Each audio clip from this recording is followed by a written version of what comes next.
바른번역 고전 명작. 오늘은 고전 대신 부끄럽지만 제 책 출판번역가로 먹고살기의 한 대목을 여러분들께 읽어드리겠습니다. 번역가 일기. 성공의 비밀, 내가 주는 기회.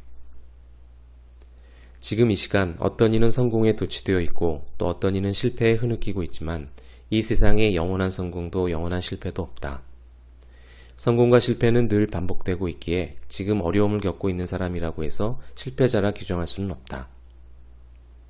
과거 학창시절에 세계는 넓고 할 일은 많다는 아주 유명한 베스트셀러가 있었다. 당시 김우중 회장은 대학생들의 우상이었고 성공인의 대명사였다. 그는 성공자인가 실패자인가?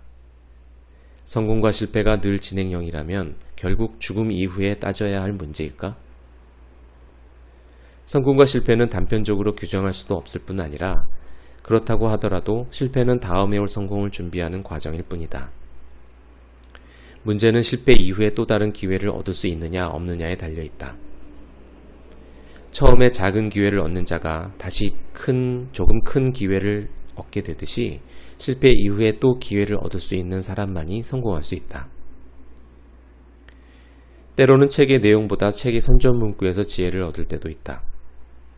27 이건희처럼 이라는 책의 선전 문구에 보면 이런 대목이 나온다.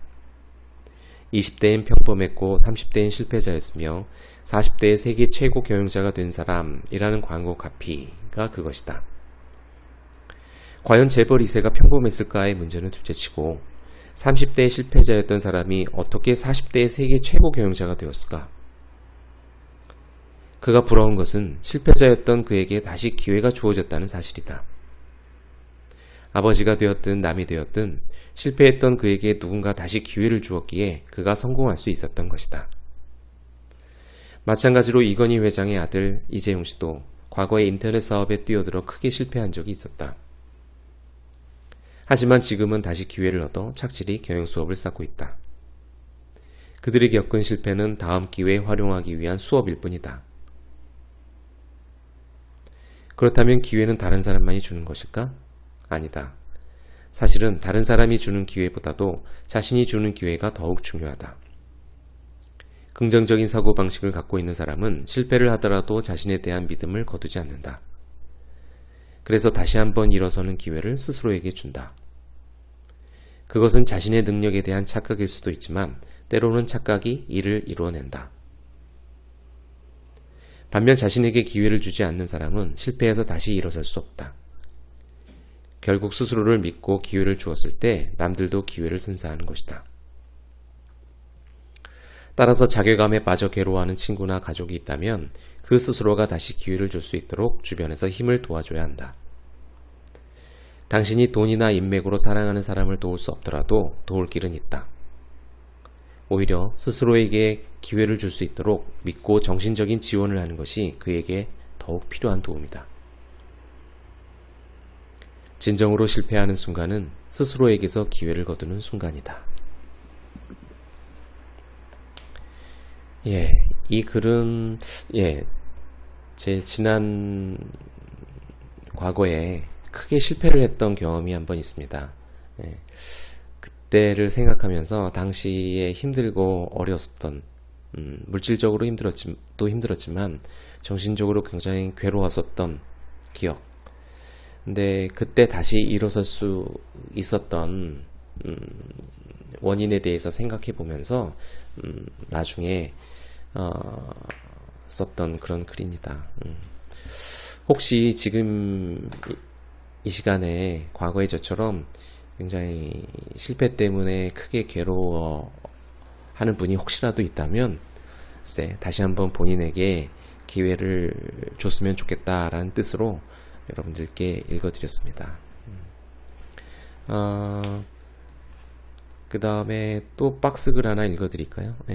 출판번역으로 먹고살기 이 책은 사실은 번역가 지망생들에게 번역에 대해서 여러가지 정보를 제공하는 책입니다만 너무 전문적인 쪽의 글을 읽어드리면 청취자분들 가운데는 관계가 없는 분들도 있을 것 같기 때문에 제가 이런 글을 번역가 편지 뭐 이래가지고 읽어드렸습니다. 후배들에게 보내는 편지 세상 속으로 이런 박스글 또 하나 읽어봐 드리겠습니다. 번역가 지망생 가운데는 사람을 직접 대하는 데 어려움이 있어 번역이라는 직업을 선택하고 싶다는 사람들이 있습니다. 물론 번역가들 중에는 세상과의 소통에 익숙하지 못한 사람들이 간혹 있습니다. 말로 소통하기보다는 이메일이나 휴대폰, 문자 등 비대면 소통을 적극 선호하는데 대면에서 말하기를 꺼리기 때문에 외출도 잘하지 않습니다. 그러나 유감스럽게도 번역가라는 직업 역시 인간관계를 소홀히 할 수 있는 세계는 아닙니다. 책이란 세상과의 소통을 목적으로 탄생된 도구입니다. 그런 도구를 다루는 사람이 세상과 담을 쌓고 살 수는 없는 노릇 아니겠습니까? 다른 사람들과의 대면 접촉을 기피하는 번역가들은 편집자들과 불필요한 논쟁을 벌이는 경우가 있어 안타까운 일이 벌어지기도 합니다. 편집자가 번역에 대해 불만을 제기하면 심지어 내 글을 한자도 고치지 마라, 싫으면 내 번역문 사용하지 말고 계약 파기하라 라고 극단적인 태도를 취하기까지 합니다. 물론 글을 쓰거나 옮기는 사람은 자신의 글에 민감한 편이어서 누군가 자신의 글을 비판하면 예민해지기 쉽습니다. 따라서 자신의 번역에 대해 편집자가 왈가왈부하는 것을 지극히 예민하게 받아들이는 번역가가 있는데 감정을 앞세우면 이를 더 어렵게 만들 뿐입니다. 편집자는 번역가와 적대적인 위치에 있는 사람이 아닙니다. 번역이 잘 나와야 책도 잘 팔 수 있기 때문에 번역가와 편집자는 공생의 관계에 있다고 할 수 있습니다. 자신의 번역문에 대해 불만을 털어놓는 편집자나 출판사가 있다면 마음이 불편하더라도 책을 출판하느라 돈을 투자하는 출판사의 입장을 생각해서 함께 머리를 맞대고 문제를 풀어가야 합니다. 번역에 대한 문제 제기를 하면 전화도 잘 받지 않고 대면 접촉을 거부하며 오로지 휴대폰 문자와 이메일로 공방을 벌이려는 태도를 보이는 사람이 있는데 이는 문제 해결에 도움이 되지 않습니다. 이메일보다는 전화보다는 직접 대면해서 문제를 해결하는 게 가장 좋습니다. 전화는 상대방의 얼굴을 보지 않기 때문에 자칫 감정 과잉으로 심한 말을 할 수도 있고 서로 상대방의 예민한 부분을 건드려 감정적인 대립으로 발전할 수도 있습니다.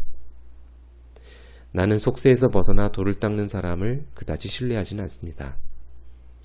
돌은 속세에서 닦는 게 훨씬 어렵고 또 그래야 한다고 생각하기 때문입니다.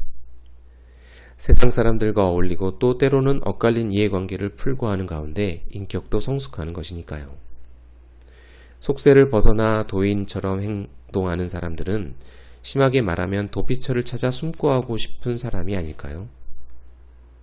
더구나 세상 사람들에게 돈을 받고 판매하는 책을 번역하는 사람이 세상을 피하고 벗어나 수는 없는 노릇이 아니겠습니까?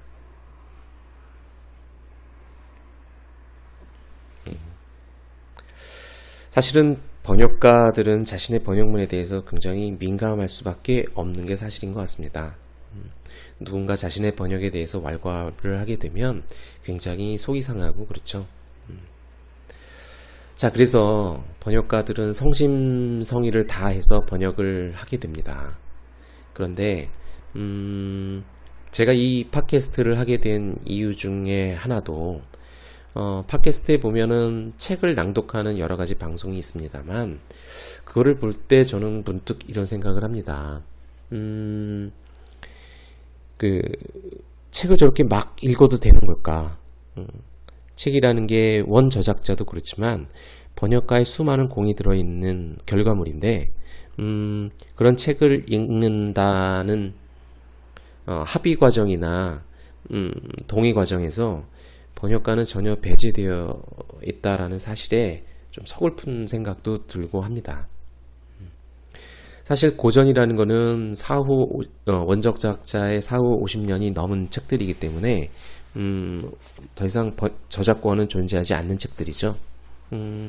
세월의 무게를 이겨내고 계속 읽히는 책이야말로 고전의 가치가 있는 책이기 때문에 어찌 보면 저작권이 다 끝난 책인 게 당연합니다.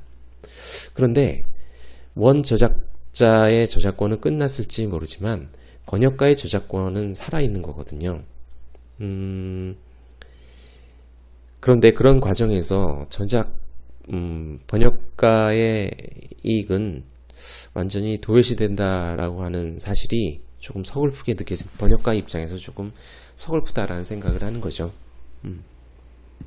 물론 낭독자의 입장에서, 팟캐스트를 방송하시는 분의 입장에서는 본인이 책을 읽어주면 그 책에 대한 판매도 늘어날 수 있으니까 서로 다 좋은 거 아니냐라고 말씀하실지 모르겠지만, 번역가 입장에서는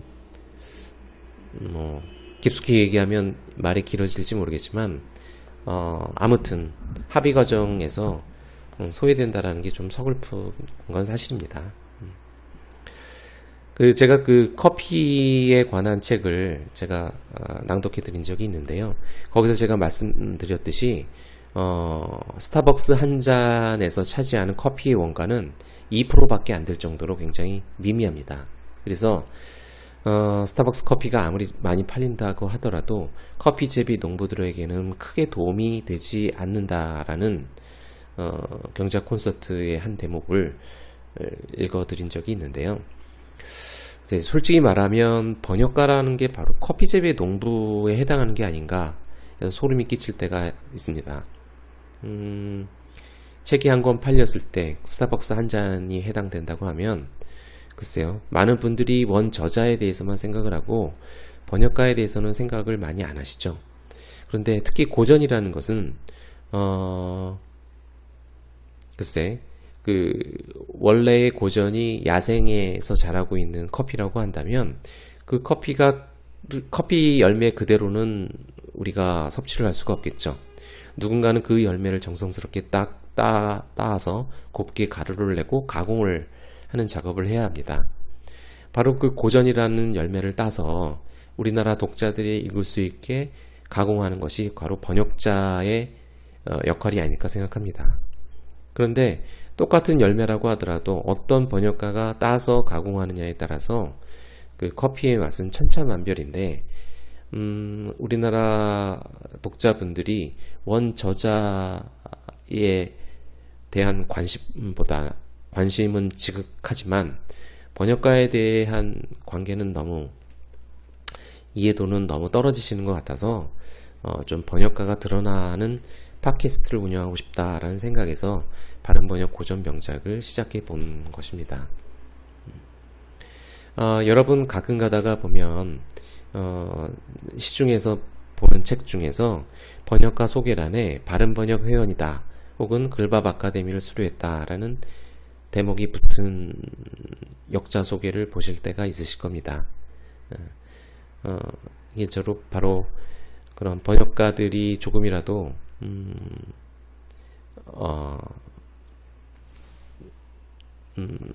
이해관계에서 뒤처지지 않도록 하고 싶다라는 바람에서 바른번역이라는 모임, 그리고 그것이 발전해서 회사를 운영하게 되었는데요. 흔히 이제 우리나라 번역가들이 일본 번역가들을 많이 부러워합니다.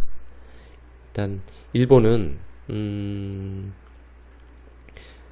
영어 교육보다도 충실하게 번역을 잘 해서 일본 독자들에게 혹은 일본 국민들에게 해외 문물을 잘 번역해서 전달하겠다라는 생각으로 번역에 많은 공을 들였습니다.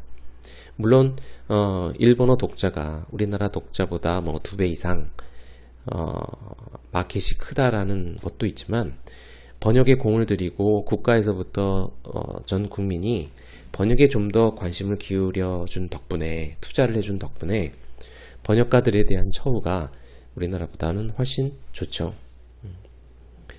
근데 우리나라는 그 한국어 독자가 글쎄 빨리 통일이 돼서 일본의 한 80% 정도라도 육박하면 좋을 텐데, 일단 워낙 한국어 독자 시장도 작은 데다가 우리나라는 특히 이 서비스 산업에 대한 대가를 지불하려는 정신이 조금 덜하죠. 그래서인지 모르겠지만 번역을 너무 쉽게, 혹은 번역이라는 노동에 대해서 너무 가볍게 생각하는 경향이 있는 것 같아서 안타까울 때가 있습니다. 그래서 저는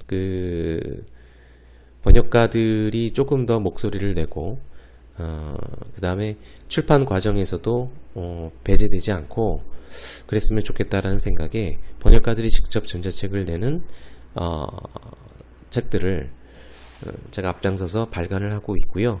그런 책들을 여러분들에게 하나하나 낭독해드리고 있는 겁니다.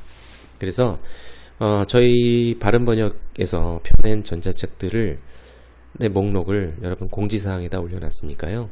공지사항의 목록을 보시고 이 책 한번 소개해줬으면 좋겠다라고 생각이 드시는 게 있으면 후기란에 올려주시면 낭독할 때 고려를 해보도록 하겠습니다. 자, 그럼 여기서 오늘 특별 낭독편으로 출판번역권으로 먹고 살기 편은 여기서 끝내고요. 내일부터는 다시 고전 낭독으로 돌아가서 좋은 작품으로 여러분들을 다시 찾아뵙도록 하겠습니다. 고맙습니다.